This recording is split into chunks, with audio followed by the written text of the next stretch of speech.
வணக்கம். இன்னைக்கு நம்ம மட்டன் கிரேவி தான் பார்க்க போறோம். அதுக்கு வந்து ஃபர்ஸ்ட்டு ஒரு குக்கர் எடுத்துக்கோங்க. அதில் மட்டன் அலசி வச்ச மட்டனை போடுங்க. போட்டுட்டு கொஞ்சோண்டு மஞ்சள் பொடி போடுங்க. மஞ்சள் பொடி போட்டுட்டு கொஞ்சோண்டு உப்பு ஆட் பண்ணுங்க. வ இது சாரி இஞ்சி பூண்டு பேஸ்ட் ஆட் பண்ணுங்க. நறுக்கி வச்ச வெங்காயம் ப்ளஸ் தக்காளி இதை அப்புறம் கொத்தமல்லி, கருவேப்பிலை, புதினா எல்லாமே 3ஆ வச்சுருக்கேன். இப்போ 2 பச்சை மிளகாய் கீறி போட்டுக்கோங்க. 3மே அப்படியே போட்டுருங்க.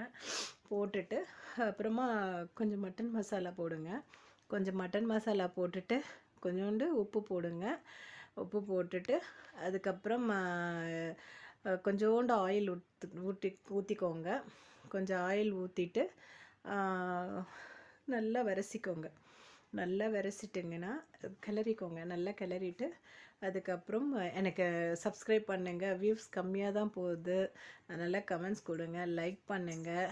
அப்புறமா கொஞ்சோண்டு தண்ணி ஊற்றுங்க. தண்ணி ஊற்றிட்டு ஒரு 4-5 விசில் வச்சு இது பண்ணுங்கள். அதுக்குள்ளே இந்த பபிள்ஸ் மாதிரி வருது பார்த்தீங்களா? இந்த திக்கு பதம் பார்த்துக்கோங்க. திக்கு பதம் பார்த்துட்டு எனக்கு மறுபடியும் சொல்கிறேன், எனக்கு சப்ஸ்கிரைப் பண்ணுங்கள், லைக் பண்ணுங்கள், கமெண்ட்ஸ் பண்ணுங்கள். சரியா? இந்த மாதிரி திக்கு பதம் வந்த உடனே கிரேவி இறக்கி சர்வ் பண்ணுங்கள். Mutton gravy ready.